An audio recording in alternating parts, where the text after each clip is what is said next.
पर दौसा से दौसा के महुआ में सड़क हादसा हुआ। ट्रक और कार में भिड़ंत हो गई। 2 लोगों की मौत हो चुकी है। 3 घायलों को सीएचसी में भर्ती करवा दिया गया है।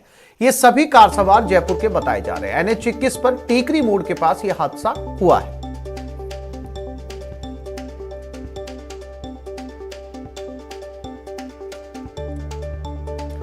तो दौसा के महुआ में यह सड़क हादसा, 2 की मौत, बाकी घायलों को अस्पताल में भर्ती करवाया गया। सभी जयपुर के रहने वाले बताए जा रहे हैं।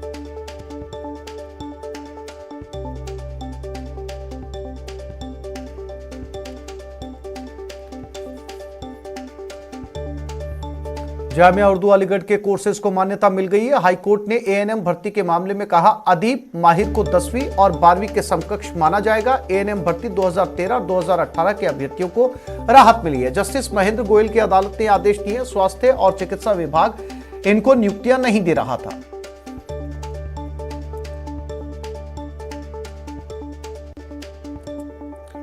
तो जामिया उर्दू अलीगढ़ के कोर्सेज को हाई कोर्ट ने मान्यता दे दी है। अदीब और माहिर कोर्सेज को यह मान्यता मिली है जो 10वीं और 12वीं के समकक्ष माने जाएंगे।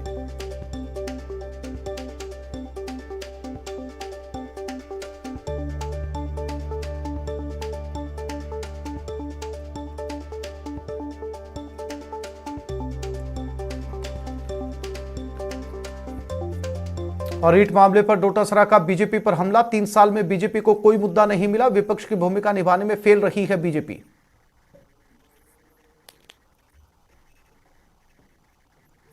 आया पहले तो पता ही नहीं था कहां से पेपर लीक हुआ नहीं हुआ। बहुत अच्छे, आपने भी, मीडिया ने भी, सबने कहा था कि बहुत बढ़िया इंतजामात के साथ में 25 लाख बच्चों की परीक्षाएं हुई है।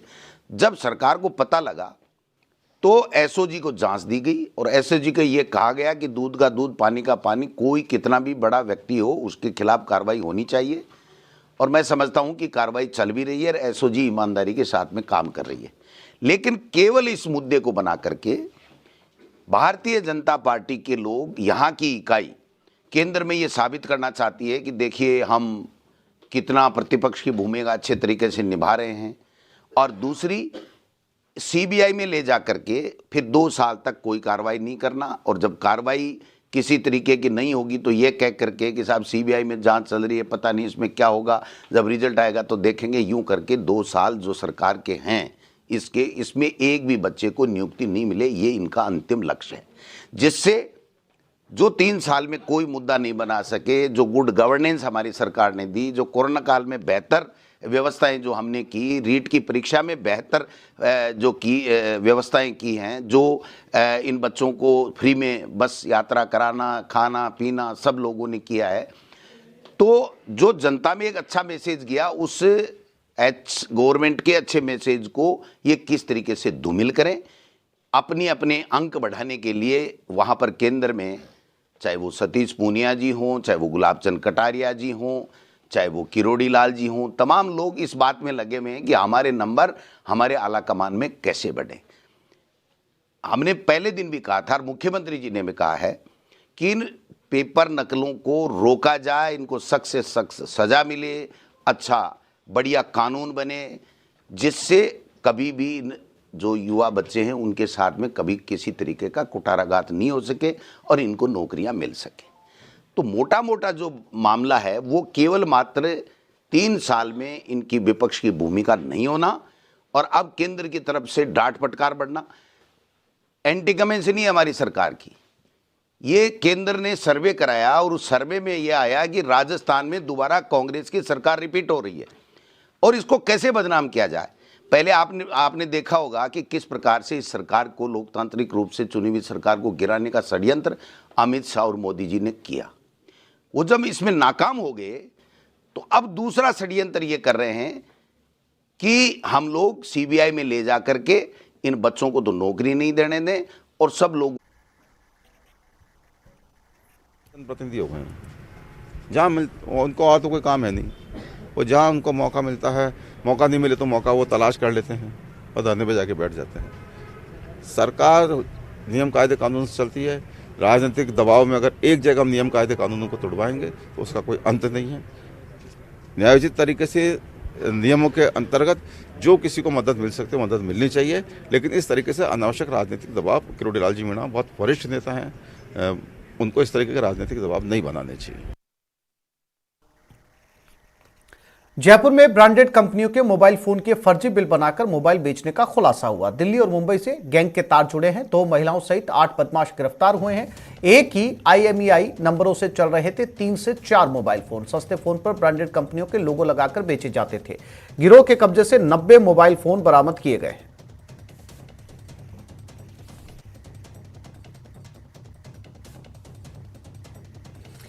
और ये वो ब्रांडेड फोन हैं जो पुलिस ने बरामद किए। दरअसल इन फोनों के ऊपर ब्रांडेड फोन का ठप्पा लगा हुआ है और ये फोन जो है वो दोयम दर्जे के फोन हैं या C ग्रेड के फोन हैं, लेकिन इन्हें इस तरीके से बनाया गया है कि ये ब्रांडेड लगे और इन्हें बेचने के लिए फर्जी बिल तैयार किए जाते थे। यानी कि ग्राहक को यह लगे कि उन्होंने नया फोन खरीदा है और उनके पास में इस फोन का बिल भी है, जबकि इसी IMEI के नंबर से दूसरे फोन भी बाजार में पहले से चल रहे हैं।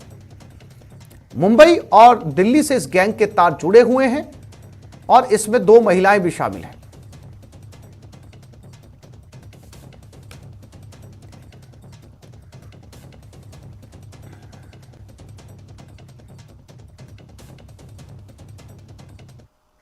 मोबाइल को टेम्पर करके एक फोर्ज मोबाइल या असेंबल्ड मोबाइल बनाकर बेचने का गिरोह सामने आया है और SHO संजय सरकार उनकी पूरी टीम ACP साहब और एडिशनल DCP के निर्देशन में कार्य करते हुए 93 मोबाइल्स इसमें सीज किए हैं।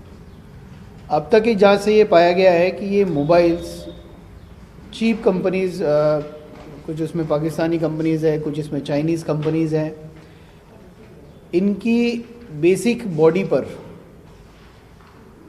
अच्छे मोबाइल्स के कवर चढ़ाकर और उनके IMEI नंबर को टेम्पर करते हुए, इसमें सीरियस जो बात वो यही है कि इसमें IMEI नंबर्स को टेम्पर करते हुए ये मोबाइल, ये गिरोह कई स्टेट्स में स्पेशली UP, महाराष्ट्र, दिल्ली, हरियाणा और राजस्थान, इन सभी स्टेट्स में ये लोग और जालौर में न्यूज 18 की खबर का बड़ा असर हुआ। 12वीं के छात्रों के TC काटने के मामले में एक्शन लिया गया। मामले में शिक्षा विभाग ने एक्शन लिया। स्कूल प्रशासन ने दोबारा एडमिशन दिया है। जालौर में स्कूल प्रबंधन ने दलित छात्र की TC काटी थी। एग्जाम से 1 महीने पहले उसके हाथ में TC थमा दी गई। न्यूज 18 ने इस खबर को प्रमुखता से दिखाया था और यह खबर उठने के बाद खबर का असर हुआ। गौरतलब है कि जालौर के सरकारी स्कूल में 12वीं क्लास के एक दलित छात्र को उसकी TC थमा दी गई, जबकि स्कूल प्रबंधन ने पीड़ित छात्र के अन्य 4 साथियों को भी स्कूल आने से मना कर दिया, जिसके बाद शिक्षा विभाग ने एक टीम का गठन कर मामले की जांच की और उसके बाद रिपोर्ट आने पर शिक्षा विभाग ने मामले में संज्ञान लेते हुए स्कूल प्रशासन ने छात्र का स्कूल में दोबारा एडमिशन ले लिया है।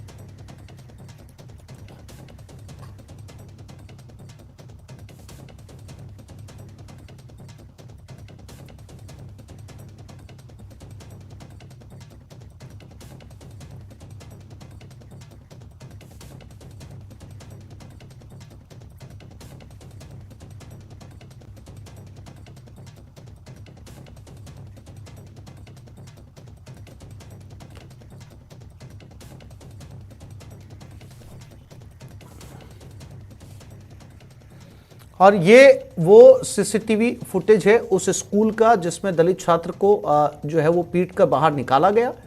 इसके बाद न्यूज 18 राजस्थान ने इस खबर को प्रमुखता से उठाया, अपने सामाजिक सरोकार को निभाते हुए, और इस छात्र की बात शिक्षा विभाग तक पहुंचाई गई। शिक्षा महकमा इस खबर को देखने के बाद में हरकत में आया। 2 प्रिंसिपल्स को भेजा गया यहां पर जांच के लिए, और जब 2 प्रिंसिपल की जांच रिपोर्ट शिक्षा विभाग ने पढ़ी, उसके बाद में ये तय किया गया कि इस छात्र को फिर से एडमिशन दिया जाएगा। छात्र का कहना है कि एग्जाम से ठीक पहले उसके हाथ में TC काट कर थमा दी गई और उसके बाकी 4 साथियों को मौखिक तौर पर स्कूल आने से मना कर दिया गया है।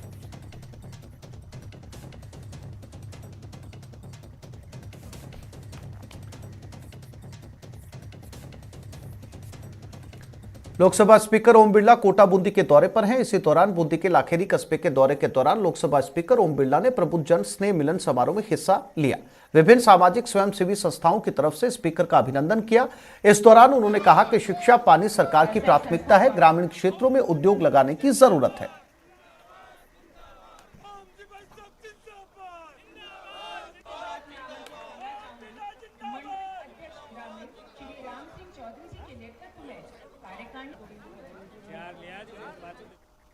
गाँव के अंदर आवागमन के साधन अगर ठीक होंगे तो कृषि के रूप में अपनी आमदनी बढ़ाने का काम भी उस कनेक्टिविटी की वजह से होगा।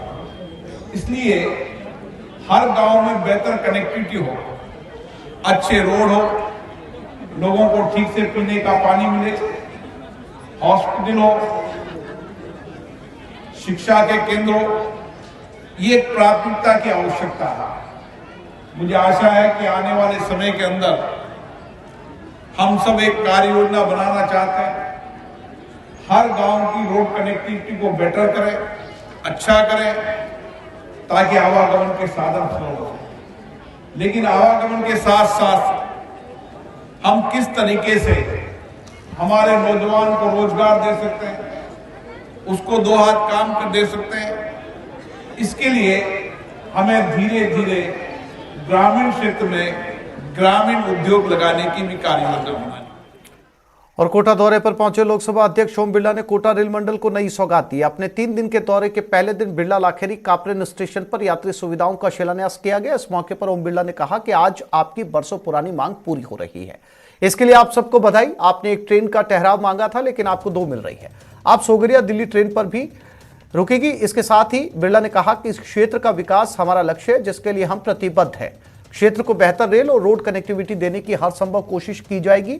लोकसभा स्पीकर ओम बिरला ने यह भी कहा कि जनता का स्वस्थ होना बहुत जरूरी है, इसके लिए सबका डिजिटल हेल्थ कार्ड बनेगा। वहीं बच्चों का शिक्षित होना भी जरूरी है। बेहतर शिक्षा के लिए सभी विद्यालयों को स्मार्ट विद्यालय बनाया जाएगा, जबकि ग्रामीण क्षेत्र के इंफ्रास्ट्रक्चर के लिए विकास के काम किए जा रहे हैं।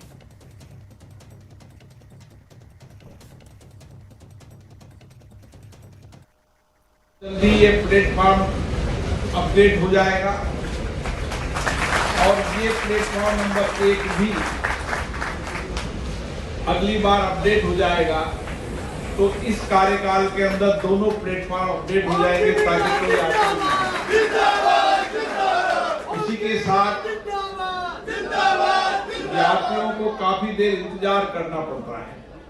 इसलिए मैंने डीआरएम साहब को कहा है कि एक बेहतरीन प्रतीक्षालय भी बनाया जाए ताकि एक आधुनिक रूप से पूरी की पूरी सुविधा यहां पर दी जाए। और कोटा में लोकसभा स्पीकर ओम बिरला मौजूद हैं। कापरेन को स्पीकर बिरला की सौगात। कापरेन गेंडोली सड़क का शिलान्यास किया गया। 32 करोड़ रुपए की लागत से यह सड़क बनेगी। इस वर्ष इतनी कड़ाके की सर्दी इतनी गिरी जो भाई साहब वहां सोते भी कहते थे कि मेरे गरीब का बच्चा, मेरी गरीब की बच्ची, मेरे किसानों के बच्ची कैसे रह रहे होंगे इस कड़ाके की सर्दी में। लेके तो इन्होंने हम सब कार्यकर्ताओं से हर स्कूलों से लिस्ट मंगवाई कि गरीबों के बच्चियों की लिस्ट लाओ और उनके लिए मैं जैसी जो भी तो प्रिय बंधु, इन्होंने जब खुद की जेब से, खुद के व्यय से, खुद के खर्च से इन्होंने हर स्कूलों में बालक बालिकाओं के लिए, गरीब बालक बालिकाओं के लिए उनको जर्सी स्वेटर सब दिए। मैं कहता हूँ हर समय हमारे लिए, चाहे गर्मी हो तो हमारे लिए सोचते हैं, सर्दी हो तो हमारे लिए सोचते हैं, या फिर बरसात हो तो आता हो तो इन किसानों के लिए सोचते हैं, गरीबों के लिए सोचते हैं। प्रिय बंधुओं, ऐसे हमारे लोकप्रिय सांसद हमें तो शायद कभी भी हम तो विश्वास करते हैं और आप ये सब जनता हमारे भाई साहब को जैसे ईश्वर की तरह मानते हैं और हमारे लोकप्रिय सांसद इस गरीब जनता की, मजदूरों की और गरीबों की जैसे कि ईश्वर सहायता करता है, हर वर्ग की ईश्वर सोचता है, उसी प्रकार हमारे लोकसभा अध्यक्ष जी भी हमारी लोकसभा में रहने वाले गरीब मजदूर किसानों की सोचते रहते हैं। हम तो ये सारी जनता मिलकर के दुआ करते हैं कि हमारे सांसद साहब लोकसभा अध्यक्ष बने, हम तो और काम न करते हैं। ईश्वर से प्रार्थना करते हैं कि आने वाले समय में और उच्च स्थान मिले, आगे बढ़े। मैं तो इसी वाणी के साथ में मेरी वाणी को विराम देता हूँ। जय हिंद, जय भारत। बहुत बहुत धन्यवाद माननीय राणा साहब। राणा साहब की आवाज का ये जो जोश था ना, जब बहुत अरसे में कोई सही जनप्रतिनिधि सामने आता है तो मन की भावनाएं इसी तरह से बहा करती है। आपका कोई बच्चा, आपका कोई बड़ा जब बाहर नौकरी करने जाता है और जब वो लौट के आता है तो सबसे पहले वो घर आता है, बहुत खुश होता है। लेकिन माननीय ओम जी भाई साहब के यहाँ अगर कोई कोटा में आ जाए कि घर आए हैं, दिल्ली से खबर मिली है, तो वहां नहीं मिलेंगे, क्योंकि आपका घर शास्त्री नगर कोटा में नहीं है। कभी वो बूंदी जाते हैं, कभी करवर होते हैं, कभी केतून होते हैं। आपका घर हाड़ौती का एक एक वो गांव है जहां से आप प्यार लुटाते हैं। यही वजह है। जी हाँ, जिस प्यार से आप उन्हें नवाजते हैं, उसी प्यार से वो जा के पूछते हैं कि इसी खबर पर ज्यादा जानकारी के लिए बात करते हैं हमारे कोटा संवाददाता योगेश त्यागी के साथ। योगेश, क्या शेड्यूल रहने वाला है, क्या कुछ कार्यक्रम आज रहने वाला है लोकसभा स्पीकर ओम बिरला का? देखिए, लोकसभा अध्यक्ष ओम बिरला आज बूंदी के दौरे पर हैं और अभी फिलहाल जो है वो कापरेन के अंदर प्रोग्राम चल रहा है। कापरेन के अंदर कापरेन से गंदौली तक की जो सड़क है उसका शिलान्यास आज किया है और अभी मंच पर आसीन है लोकसभा अध्यक्ष ओम बिरला। अभी कुछ ही देर में लोकसभा अध्यक्ष ओम बिरला का जो है वो संबोधन होगा और यहाँ के जो लोग हैं उनको इस सड़क के बारे में बताएंगे। तकरीबन 32 करोड़ की लागत से ये सीसी रोड बनने वाली है और लंबे समय से इस रोड की मांग चली आ रही थी कि इस रोड को चौड़ा किया जाए और पक्का बनवाया जाए। अब जाकर उनकी जो मनोकामना है वो पूरी हुई है और आज इस सड़क का जो है वो शिलान्यास हुआ है। इसके बाद यहाँ से केशवराय पाटन के लिए रवाना होंगे लोकसभा अध्यक्ष ओम बिरला और वहाँ पर जो दिव्यांगजन है और वृद्धजन है उनको जो ट्राईसाइकिल है और जो भी उनके लिए सामान है वो उनको वितरित किया जाएगा।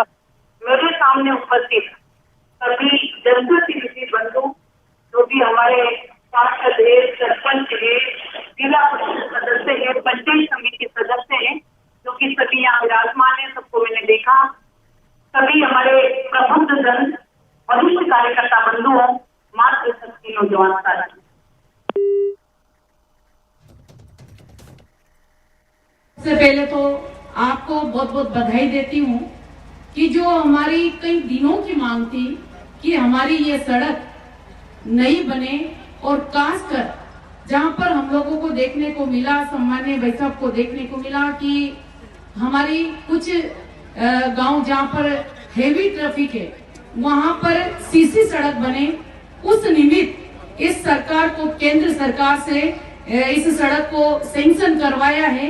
मैं सम्मान्य सांसद महोदय जी को, आदरणीय स्पीकर साहब को बहुत बहुत धन्यवाद देती हूँ, क्योंकि ये सड़क हमारी जीवन रेखा है। हम इसको ये मान सकते हैं। हमने देखा है अगर किसी गांव के किसान का विकास हुआ है तो सड़क से होता है। अगर और कोई पढ़ने वाले नौजवान हो या हमारे कर्मचारी हो, अगर उनको भी सड़क अच्छी मिलती है तो उनका भी मन करता है कि मैं समय पर स्कूल जाऊं और समय पर घर लौट जाऊं। इसी तरह से हमने देखा है कि किसी भी देश ने अगर विकास किया है तो उसका विकास का प्रत्येक द्वार। वहीं स्पीकर ओम बिरला ने बूंदी के लाखेरी कस्बे के दौरे पर यहां उन्होंने निःशुल्क सहायता उपकरण वितरण समारोह में शिरकत की। पौधारोपण के साथ हुई कार्यक्रम की शुरुआत के बाद केंद्र सरकार की योजना के तहत दिव्यांगजन और बुजुर्गों को सहायता उपकरण वितरित किए। इस दौरान केशवराय पाटन विधायक चंद्रकांत मेघवाल भी उनके साथ मौजूद रहे।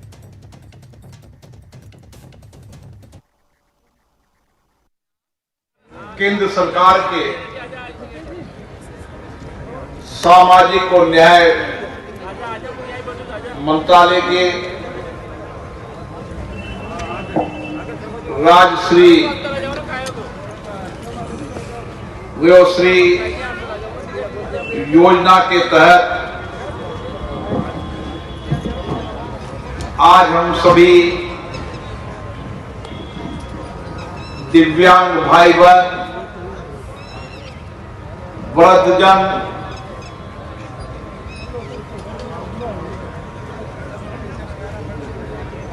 को आत्मनिर्भर बनाने के साथ साथ ये सहयोगी यंत्र उनके कार्य करने में नई प्रेरणा देंगे। एक छोटे से ब्रेक के लिए रुक रहे हैं, जल्द लौटे। बजट बैठक रविवार को हंगामे के साथ संपन्न हुई। बैठक में बीजेपी पार्षदों ने बजट की कॉपी नहीं मिलने को लेकर हंगामा किया। बैठक शुरू होते ही बीजेपी के पार्षदों ने बजट बैठक पर सभापति पर आरोप लगाते हुए बहिष्कार किया और कहा कि बैठक में किसी भी विकास के मुद्दे पर चर्चा न करवाकर सीधा ही बजट पारित कर रहे हैं। बीजेपी पार्षदों के बैठक से चले जाने के बाद कांग्रेसी पार्षदों और सभापति ने बैठक में सड़कों, पार्क सहित विभिन्न विकास कार्यों का बजट पेश किया, जिसको ध्वनि मत से पारित कर दिया गया। नगर परिषद सभापति जीवन खान ने बताया कि नगर परिषद सीकर का 3 अरब 81 करोड़ 44 लाख का बजट पेश किया गया, जिसमें परिषद की प्रस्तावित आय 3.11 अरब रुपए के करीब है। बजट पे सड़क और नाली मरम्मत के लिए 4.5 करोड़, पार्क और ग्रीनरी के लिए 4 करोड़, शहर में विकास की तेजी को देखते हुए WBM के लिए 7 करोड़, डामरीकरण सड़क के लिए 8 करोड़, सीसी सड़क के लिए 15 करोड़, नाली निर्माण के लिए 21 करोड़ का प्रावधान किया गया है।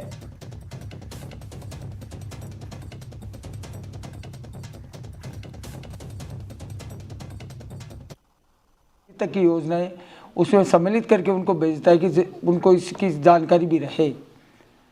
सैनिटरी पैड, जिससे माननीय मुख्यमंत्री जी की भावनाओं को ध्यान में रखते हुए हमने एक ऐसी व्यवस्था की है कि बालिका विद्यालय और महाविद्यालयों में, इसके अलावा भी कोई भी हमारे प्रधानाध्यापक या प्रचार्य हमें कहेंगे तो हम सैनिटरी पैड मशीन स्कूलों में ही लगाएंगे और सैनिटरी पैड की व्यवस्था भी हम करेंगे। उनकी मशीन की रख रखाव है वो भी हम व्यवस्था करेंगे। ये जिस प्रकार की बजट की औपचारिकता की गई है, ये वही है जो हमेशा करते आए हैं। एक नए कलेवर के अंदर फिर सीकर शहर को थोड़ी घोषणाएं करने का काम कर रहे हैं। मात्र 2 मिनट के अंदर बजट को स्वीकृत कर देना। मैं कहना चाहूंगा, जिस प्रकार से हमारे यहाँ नगर परिषद में हम पार्षदों को बजट की समरी नहीं दी गई। समरी क्यों नहीं दी गई? ये जो नगर परिषद की संस्था है ये डेमोक्रेटिक है।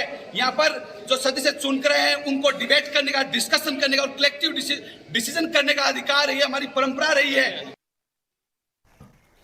सवाई माधोपुर में आज से ABVP 57वां प्रांतीय अधिवेशन होने जा रहा है। इसके लिए बड़े पैमाने पर तैयारियों को अंतिम रूप प्रदान किया जा रहा है। इस प्रांतीय अधिवेशन में पूरे राजस्थान के ABVP के पदाधिकारी शिरकत करेंगे। साथ ही बड़ी तादाद में ABVP के कार्यकर्ता भी शामिल होंगे। इस दौरान प्रशिक्षण सत्र के माध्यम से कई गतिविधियां प्रांतीय आयोजित की जाएंगी। प्रांतीय अधिवेशन की व्यवस्थाओं का जायजा लिया हमारे सवाई माधोपुर संवाददाता गिरिराज शर्मा ने।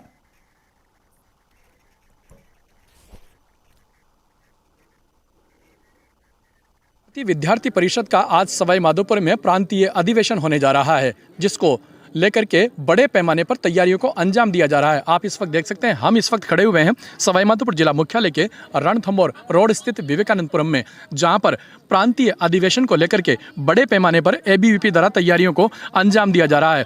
बड़ी तादाद में ABVP के कार्यकर्ता, पदाधिकारी भी यहाँ पर पहुँचना शुरू हो गए हैं और अपराह्न दोपहर के बाद में इस प्रांतीय अधिवेशन का विधिवत रूप से शुभारंभ भी होगा। पदाधिकारी भी हमारे साथ में है ABVP के। आइए उनसे जानते हैं कि किस तरीके का यह अधिवेशन होगा, कौन कौन लोग इसमें शिरकत करेंगे। आज 13 फरवरी से अखिल भारतीय विद्यार्थी परिषद जयपुर प्रांत का रणथंभौर की राजा अटिल अमीर की पावन धरा पर 13 फरवरी को आज से शुरू है प्रांत अधिवेशन। इसमें विभिन्न जिलों के जो हमारे ABVP के पदाधिकारी है वो लोग आएंगे। इसका मुख्य अतिथि देवेंद्र सिंह झाझड़िया जो गोल्ड मेडल लिस्ट है वो करेंगे। पूरे कार्यकर्ताओं में, पूरे राजस्थान प्रदेश में खुशी का माहौल है।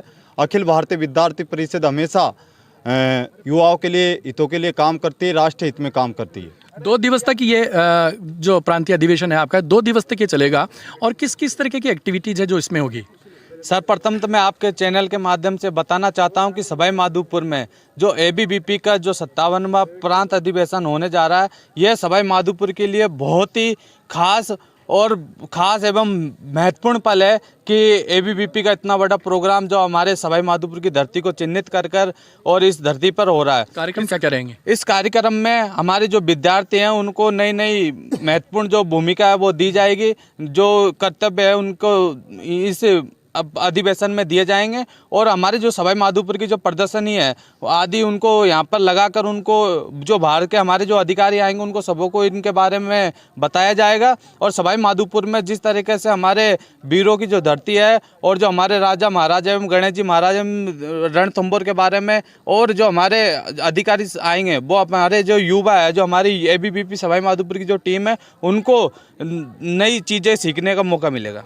तो जैसा कि आप देख सकते हैं ABVP द्वारा पूरी तैयारी है। प्रांतीय अधिवेशन दोपहर के पश्चात में यहाँ से विधिवत रूप से शुरू होगा। अलग अलग प्रशिक्षण सत्र यहाँ पर किए जाएंगे। विभिन्न जो एक्टिविटीज़ है वो यहाँ पर की जा सकेगी और ABVP के समूचे प्रांत के कई पदाधिकारी यहाँ पर शिरकत करेंगे। प्रतिदिन लगभग 250 ABVP के कार्यकर्ता है वो यहाँ पर शिरकत करेंगे और अपने आप में कहा जा सकता है कि ये जो प्रांतीय अधिवेशन होगा ये अपने आप में बेहद महत्वपूर्ण साबित होगा। गिरिराज शर्मा, न्यूज़ 18, सवाई माधोपुर। कानून को लेकर सवाई माधोपुर में युवाओं की अलग अलग राय है। ज्यादातर युवाओं का कहना है कि नकल विरोधी कानून जरूरी है। उनका मानना है कि कानून बनाए जाने से युवाओं के भविष्य के साथ हो रहे खिलवाड़ को रोका जा सकेगा। इसके साथ ही बार बार परीक्षा, पैसे और समय की बर्बादी से भी छुटकारा मिलेगा। इस कानून को लेकर क्या है प्रदेश के बेरोजगारों की राय, इसके लिए सवाई माधोपुर में युवाओं से बात की हमारे संवाददाता गिरिराज शर्मा ने।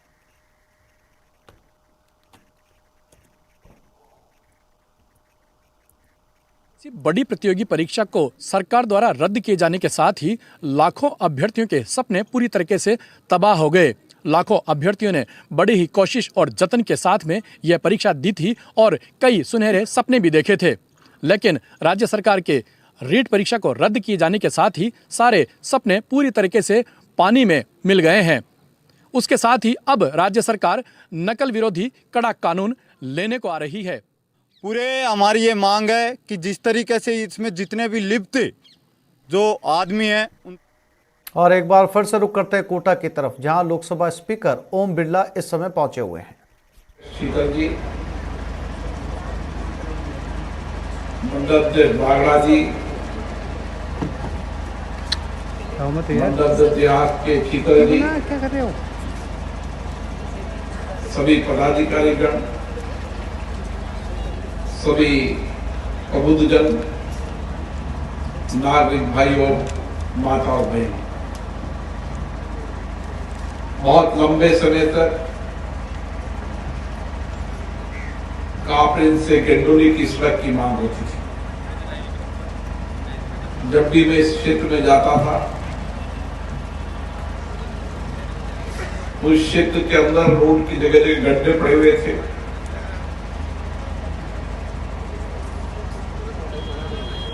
इतने गांव को जोड़ने के बाद भी इस सड़क की हालत बदतर थी। मुझे विधायक मोदी जी ने जानकारी दी और 32 करोड़ की 16 किलोमीटर की ये सड़क, जिसका 15 महीने में निर्माण हो जाएगा, निश्चित रूप से कनेक्टिविटी के लिहाज से, संपर्क सूत्र के माध्यम से इन सारे गांवों को जोड़ने के लिए सड़क महत्वपूर्ण है।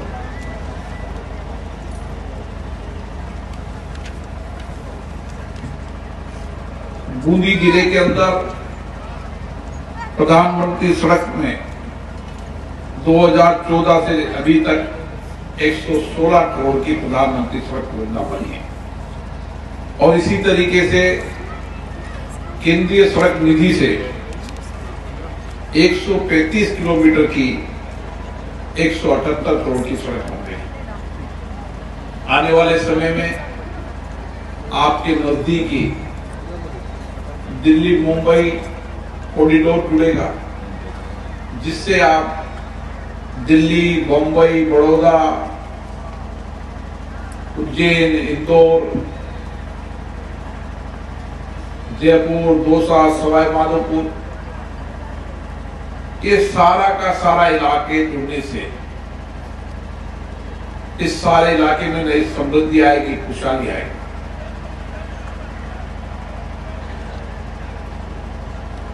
रोड कनेक्टिविटी क्षेत्र के इलाके के लिए समृद्धि लाती, खुशहाली लाती, आर्थिक सामाजिक जीवन में परिवर्तन होता है। चाहे रोड कनेक्टिविटी हो, चाहे रेल कनेक्टिविटी हो, इन सबकी कनेक्टिविटी होने से इलाके के अंदर समृद्धि खुशहाली आती है। साथियों, आजादी के 75 साल के अमृत काल में गुजर रहे। ये अमृत वर्ष हमारे लिए संकल्प का पर्व है। इस आजादी को प्राप्त करने के लिए कई लोगों ने बलिदानी दिया, कुर्बानी दी, और बलिदान कुर्बानी के बाद देश आजाद हुआ। और आजाद होने के बाद इस देश की 75 साल की लोकतंत्र की यात्रा में हमने देश में नए विकास के आयाम छुए हैं। समृद्धि भी आई, खुशहाली भी आई। लेकिन अब हमारा संकल्प होना चाहिए कि हम आने वाले समय के अंदर किस तरीके से समृद्धि खुशहाली ला सके, और समृद्धि खुशहाली में सबकी भागीदारी हो, सबका योगदान हो, और सबके सक्रिय योगदान और भागीदारी से हम इलाके के अंदर सामाजिक और आर्थिक परिवर्तन लाएं। ये बात सही है कि अभी भी कई गांवों के अंदर अभाव है, लेकिन जिस तरीके की प्रधानमंत्री ने योजना बनाई है कि 2024 तक हर व्यक्ति के घर तक पानी पहुंचे, 2024 तक हर गांव सड़क से जुड़े, एक व्यापक योजना सरकार ने बनाई है। सरकार अपना काम कर रही है, लेकिन हमें भी, हमारा भी कहीं न कहीं योगदान होना चाहिए। उस समय आजादी के लिए देश की जनता का योगदान था, लोगों ने कुर्बानियां दी, बलिदान दिए, जेल गए। आज किस तरीके से हम हमारे गांव के अंदर एक आदर्श स्थिति खड़ी कर सकते हैं, एक आदर्श गांव बना सकते हैं। इसके लिए गांव के विकास में हमारी सक्रिय भागीदारी है। विकास इस बात का नहीं कि सड़क आ जाए, बिजली आ जाए, पानी आ जाए।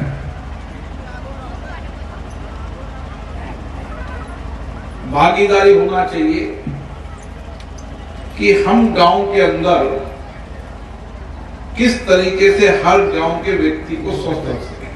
जानते हैं हमारे गांव में अच्छी शिक्षा मिले, अच्छे संस्कार मिले।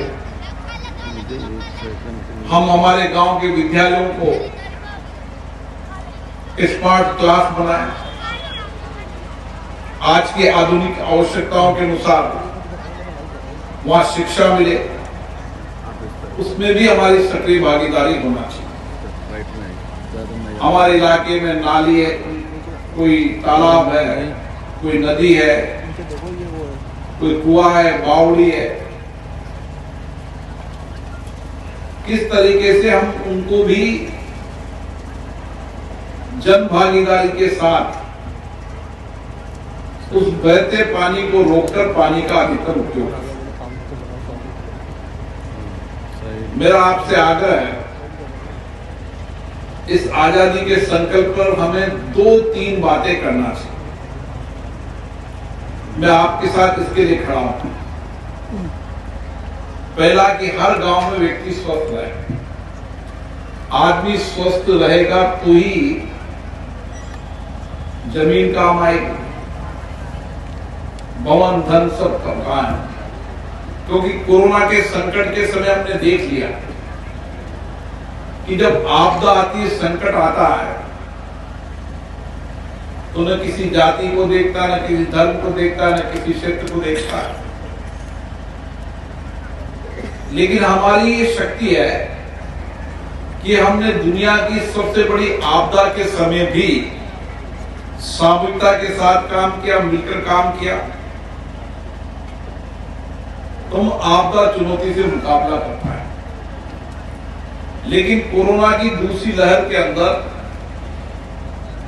जिस तरीके से ऑक्सीजन की कमी के कारण हमारे बीच में कई परिवार के सदस्य मिले, इसने हम सबको चिंता में डाला है। और विशेष रूप से तो मैं बहुत चिंतित होता था जब गांव का व्यक्ति वहां से चलता था, कोटा हॉस्पिटल में या हॉस्पिटल में एक एक बेड की लड़ाई लड़नी पड़ती थी, क्योंकि गांव में व्यक्ति के पास न ऑक्सीमीटर था, न थर्मामीटर था, न ग्लूकोमीटर था, न ब्लड प्रेशर नापने का इक्विपमेंट था। एक एक आंगनबाड़ी की कार्यकर्ता से मैंने बात की और एक एक आंगनबाड़ी की कार्यकर्ता 4 से 5 किलोमीटर के इलाके को अकेली संभालती थी। उसके बाद साधन नहीं होते थे तो पति को, भाई को, बेटे को लेकर इलाके के अंदर जाती थी। जो उससे संभव हो सका उसने सेवा की। लेकिन हमें एक चुनौती दे गया, अलार्म दे गया कि हमें हमारे गांव के अंदर मेडिकल सिस्टम को ठीक करना होगा। और उसी दिन मैंने संकल्प लिया कि हर गांव से। यहाँ एक छोटे से ब्रेक के लिए रुक रहे हैं, जल्द लौटेंगे। इससे पहले कांग्रेस जयपुर में अधिवेशन करने जा रही है। 19 फरवरी को जयपुर के बिरला ऑडिटोरियम में अधिवेशन आयोजित किया जाएगा। अधिवेशन को सीएम गहलोत, प्रदेश प्रभारी अजय माकन और पीसीसी चीफ गोविंद सिंह डोटासरा संबोधित करेंगे। अधिवेशन में आगामी बजट को लेकर चर्चा होगी ही। इसके साथ ही मिशन 2023 और डिजिटल सदस्यता अभियान जैसे मसलों पर भी विस्तार से चर्चा की जाएगी। अधिवेशन में सभी मंत्री और विधायकों के साथ ही पीसीसी पदाधिकारी, जिला अध्यक्ष, अग्रणी संगठनों के अध्यक्ष, एआईसीसी पदाधिकारी और पीसीसी पदाधिकारी शामिल होंगे। अधिवेशन में 2 सत्र होंगे, जिनमें खास तौर से 2023 में पार्टी की फिर से कैसे सरकार बने इस पर मंथन होगा। कांग्रेस के पीसीसी मेंबर्स, एआईसीसी मेंबर्स, विधायकगण, विधायक प्रत्याशीगण, पीसीसी पदाधिकारीगण, जिलाध्यक्षगण और हमारे जो अभी डिजिटल मेंबरशिप चल रही है इसके कोऑर्डिनेटर और अग्रिम संगठनों के अध्यक्ष, प्रकोष्ठों को, विभागों के अध्यक्ष, ये तमाम जो कांग्रेस का एक संगठन के तमाम जो लोग हैं उनको बुलाकर संगठन के विभिन्न मुद्दों पर चर्चा करना बहुत लंबे समय से कोरोना के कारण ये टलता आ रहा था, तो ये एक प्रस्तावित था। राजसमंद के आमेठ में हंगामा हुआ। टीकर के कोटेश्वर मंदिर में प्रतिष्ठा को लेकर विवाद हुआ। प्रतिष्ठा की मांग को लेकर थाने का घेराव किया गया। कल मंदिर में है प्रतिष्ठा महोत्सव का आयोजन। सर्व समाज ने आयोजन रोकने की मांग की। मामले में लोगों ने एसडीएम को ज्ञापन सौंपा है। एक बार फिर मंदिर में समझौता बैठक होगी।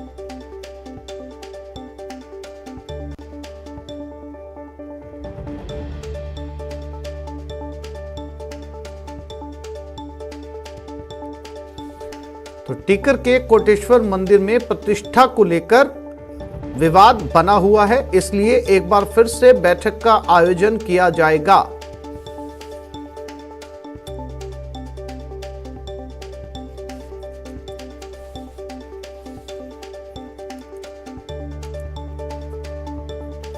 राजसमंद जिले के टीकर गांव स्थित कोटेश्वर महादेव मंदिर में प्रतिष्ठा महोत्सव करने का विरोध शुरू हो गया। मंदिर पर अधिकार जमाने का आरोप लगाते हुए सर्व समाज के लोगों ने आमेट उपखंड अधिकारी निशा सहारण को ज्ञापन भी सौंपा। करणी सेना जिला अध्यक्ष कोटेश्वर महादेव मंदिर के अध्यक्ष और देवगढ़ उप प्रधान के नेतृत्व में ग्रामीण आमेट उपखंड दफ्तर पहुंचे। ज्ञापन में बताया गया कि सर्व समाज की सहमति के बिना प्रतिष्ठा कार्यक्रम का आयोजन किया जाता रहा है, जिसे तुरंत रुकवाया जाए। इस मामले में एसडीएम ने भी उचित कार्रवाई का आश्वासन दिया है।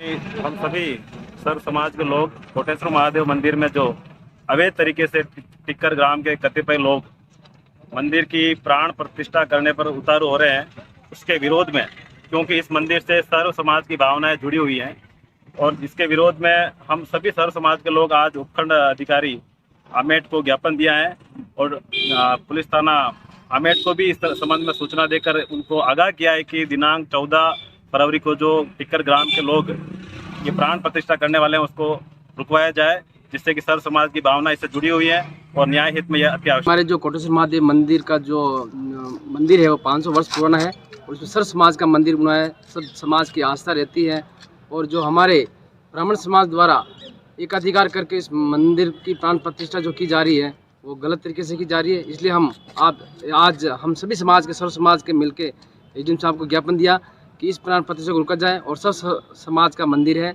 इसलिए इस मंदिर को सर्व समाज से जोड़ा जाए। जैसलमेर आज धूमधाम से अंतर्राष्ट्रीय मरु महोत्सव 2022 उम्मीदों की नई उड़ान का आगाज हुआ। 4 दिन तक चलने वाले इस डेजर्ट फेस्टिवल के पहले दिन मिस पोखरण और मिस्टर पोखरण प्रतियोगिता का आयोजन किया गया, जिसमें मिस पोखरण का खिताब निकिता राठौड़ और मिस्टर पोखरण का भरत बोरा ने जीता। इस मौके पर मिस पोखरण और मिस्टर पोखरण को पुरस्कार और मोमेंटो देकर सम्मानित किया गया। मिस पोखरण और मिस्टर पोखरण से हमारे संवाददाता सावलदाल रत्नू ने खास बातचीत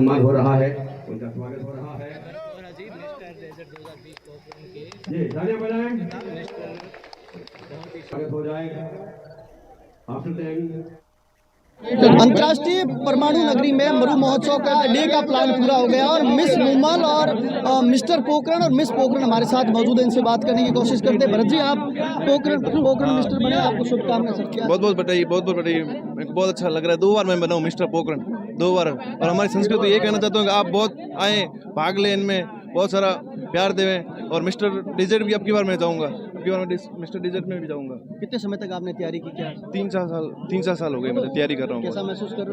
बहुत पूछो मत। देख रहे हो मेरे स्माइल, देख रहे हो। युवाओं को क्या संदेश दोगे? युवाओं को ये कहना चाहता हूँ कि आप भी भाग लें, सब ने संस्कृति आप भाग लें, ऐसी वेशभूषा का त्याग करें, इसमें सब त्याग करें, बस यही है। ये थे हमारे साथ मिस्टर पोखरण। बहन, आपको बहुत बहुत शुभकामनाएं। थैंक यू सर, मुझे बहुत खुशी हो रही है मिस मुमल बन के। और कितने समय तक आपने तैयारी की? सर मैंने 1 दिन में तैयारी की है। अब महिलाओं को क्या संदेश दोगी और परंपरा का अपने जो राजस्थान वेशभूषा को क्या कहोगे? सर यही संदेश दूंगी कि सब मुमल बने अगले साल। और बहुत बहुत बहुत बहुत खुशी हो रही है। पोखरण में ये मरु महोत्सव हुआ है, आपको कैसा? मैंने फर्स्ट टाइम देखा है मरु उत्सव और मैं फर्स्ट टाइम ही आई हूँ इस। ये थी न्यूज 18 राजस्थान से खास बातचीत करने के लिए मिस्टर पोखरण और मिस पोखरण। और शानदार इनको अच्छा महसूस हो रहा है। और परमाणु धरा पोखरण पर मरु महोत्सव 2022 का आज डे का कार्यक्रम पूरा हुआ है। राजस्थान सरकार के कैबिनेट मंत्री साले मोहन मौजूद थे और आरसी के अध्यक्ष वैभव गहलोत, एसपी कलेक्टर, तमाम अधिकारी मौजूद थे। इन लोगों ने शानदार प्रोग्राम को कहा, पोखरण के युवाओं को अच्छा संदेश दिया। कैमरामैन न्यूज के साथ सावलदान रत्नू, न्यूज 18 राजस्थान, पोखरण। वहीं मरु महोत्सव में मिस पोखरण के खिताब को लेकर प्रतिभागियों में विवाद हो गया। प्रतिभागियों का आरोप है कि प्रतियोगिता के दौरान उनके साथ पक्षपात हुआ है।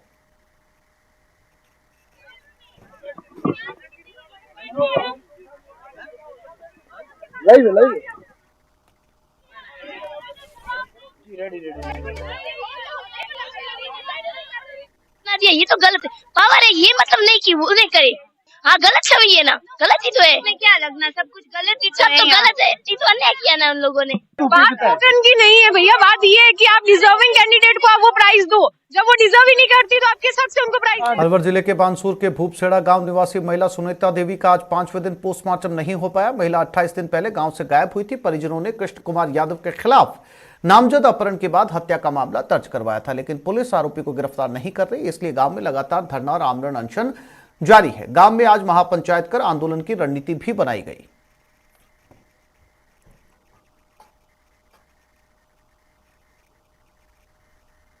पुलिस वालों ने मतलब 7 तारीख तक इनकी कोई एफआईआर दर्ज नहीं करी। 7 फरवरी को ये घटना थी, 17 जनवरी की।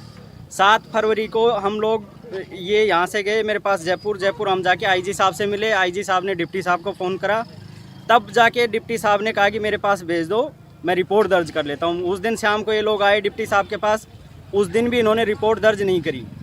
अगले दिन मंगलवार को 8 फरवरी को मैंने डिप्टी साहब को फ़ोन करा, तब उन्होंने कहा कि भाई थाने पे भेज दो। उस दिन 8 फरवरी को 12 बजे के लगभग इन्होंने नामजद रिपोर्ट अपहरण के लिए दर्ज करी, पर उसमें कोई कार्रवाई नहीं करी। राजस्थान में चिकित्सा सेवाओं से जुड़े फिजियोथेरेपिस्ट चिकित्सकों ने अब अपनी लंबित मांगों को लेकर सरकार के खिलाफ मोर्चा खोलने की चेतावनी दी। Rajasthan chartered association of physiotherapy ने सरकार को विधानसभा घेराव की चेतावनी दी है। एसोसिएशन का कहना है कि फिजियोथेरेपिस्ट की लंबे समय से 10 सूत्री मांगे लंबित है। इसमें राजस्थान में फिजियोथेरेपी विभाग का डीन फिजियोथेरेपिस्ट को ही बनाने, राजस्थान में नेशनल एलाइड हेल्थ बिल जल्दी लागू करने, फिजियोथेरेपी का कैडर रजिस्ट्रेशन के लिए काउंसिल का गठन और फिजियोथेरेपी की ज्यादा पदों पर निकालने की मांगे प्रमुख है।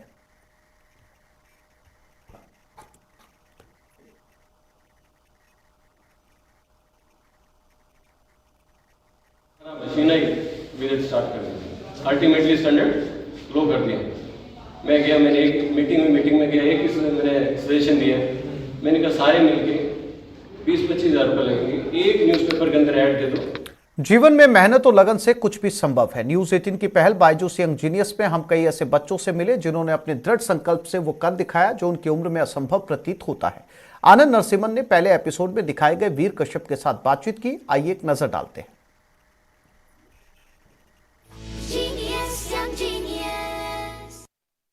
बायजूस यंग जीनियस सीजन 2 में हमें कुछ ऐसे जीनियस मिले जिन्होंने बोर होने की जगह लॉकडाउन में बोर्ड गेम्स इजाजत किए।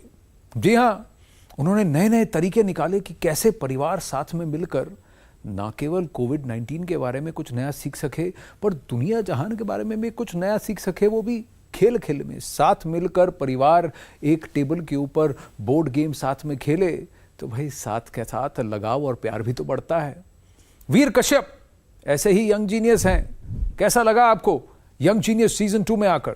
सर मुझे बहुत अच्छा लगा और जब मौनी मैम आए तो मुझे बहुत खुशी हुई and overall it was a very great experience. Mouni Roy भी आपके साथ खेल रही थी, उनको भी बहुत अच्छा लगा। आपको कैसा लगा उनके साथ गेम खेलकर? क्या आपने एक्सपेक्ट किया था कि वो इतने चाव से, इतने लगाव से आपके साथ वो बोर्ड गेम खेलेंगी? वो moment sir it was priceless. वो मोमेंट मैं बहुत खुश था कि मैं एक सेलिब्रिटी के साथ खेल रहा हूँ। ये मेरा खुद का game and I was the happiest person for that moment. So what are you working on currently? फिलहाल अब आप कौन सा नया गेम कर रहे हैं इनोवेट? मैंने टोटली अभी 7 गेम्स बनाए। वो है कोरोना युगा, 16, 12, 19, 71, 2 डे गोवा, नौका बारा, javelin जकास, lockdown cricket and one more game which is Admiral of the Fleet. I really love that game of yours, Veer. Thank you so much. All the very, very best. Thank you, sir. Genius, young genius.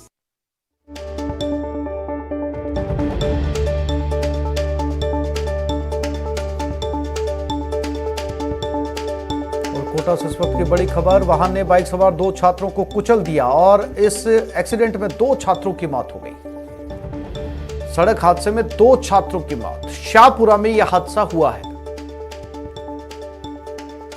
वाहन ने bike सवार 2 छात्रों को कुचला और दोनों छात्रों की मौके पर ही मौत। जयपुर के शाहपुरा में यह हादसा हुआ है। भाबरू थाना इलाके के खातोलाई पुलिया की यह घटना बताई जा रही है।